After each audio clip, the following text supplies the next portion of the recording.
The picnic near the lakeside in Chicago is the start of a lazy afternoon, early 1 October. We begin with a scene 1 meter wide, which we view from just 1 meter away. Now, every 10 seconds, we will look from 10 times farther away, and our field of view will be 10 times wider. This square is 10 meters wide, and in 10 seconds, the next square will be 10 times as wide. Our picture will center on the picnickers, even after they've been lost to sight. 100 meters wide. The distance a man can run in 10 seconds. Cars crowd the highway. Power boats lie at their docks. The colorful bleachers are Soldiers Field. This square is 1 kilometer wide, 1,000 meters. The distance a racing car can travel in 10 seconds. We see the great city on the lake shore. 10 to the 4th meters, 10 kilometers.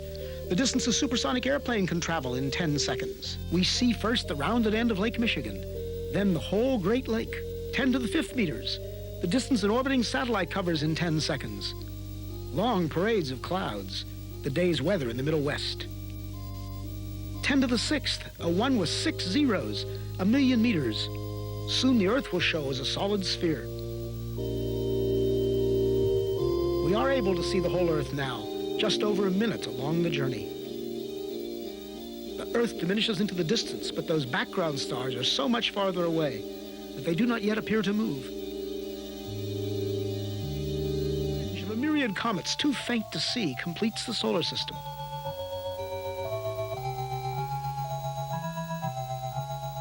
Ten to the 14th. As the solar system shrinks to one bright point in the distance, our sun is plainly now only one among the stars. Looking back from here, we note 4 southern constellations, still much as they appear from the far side of the Earth. This square is 10 to the 16th meters, 1 light year, not yet out to the next star. Our last 10-second step took us 10 light years further. The next will be 100. Our perspective changes so much in each step now that even the background stars will appear to converge. Groups of galaxies bring a new level of structure to the scene. Glowing points are no longer single stars, but whole galaxies of stars seen as one. We pass the big Virgo cluster of galaxies among many others, 100 million light years out. As we approach the limit of our vision, we pause to start back home.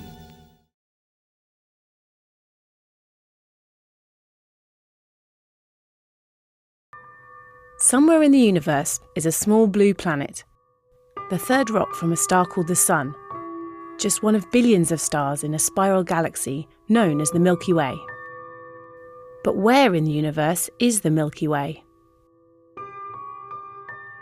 A team of scientists gathered data on more than 8,000 of the galaxies that surround us. They mapped each galaxy's position and movement in space. And, for the first time, they've shown that the Milky Way is part of a much larger system of galaxies, a supercluster that they have named Laniakea. The Milky Way is nested in the furthest reaches of this structure, on the outskirts.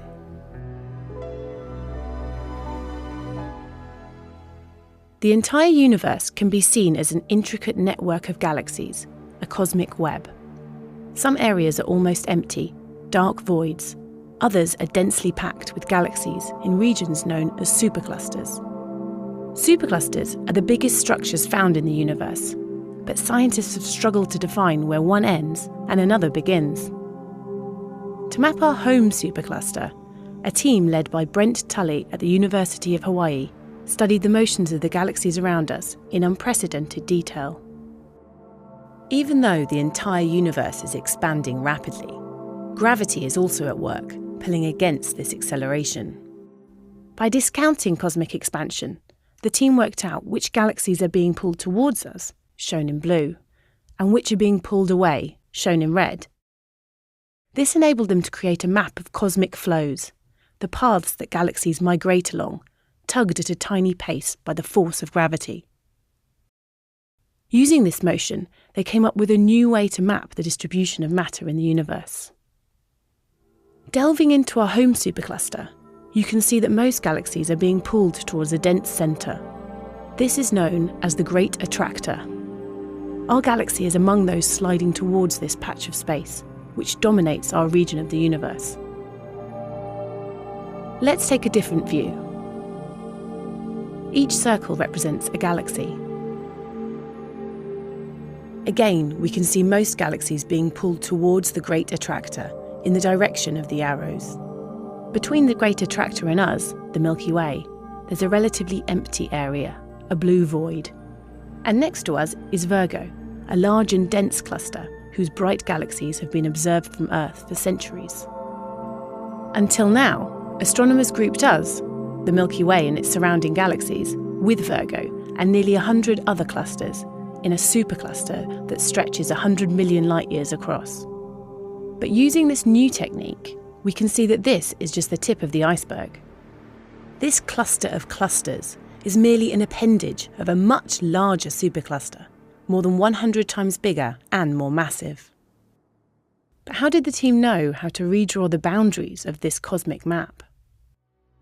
Here's our supercluster in black and a neighbouring structure, Perseus Pisces, in red. Scientists defined the boundary as the points where the flows of galaxies diverge, like water dividing at a watershed. This is where neighbouring structures shear apart. This is the first clear definition of a supercluster. Laniakea means immeasurable heaven in Hawaiian, a fitting name for the vast community of galaxies that we are a part of. So now we know that on the edge of a supercluster called Laniakea, in a galaxy called the Milky Way, around a star we call the Sun, there is a small blue planet, our home.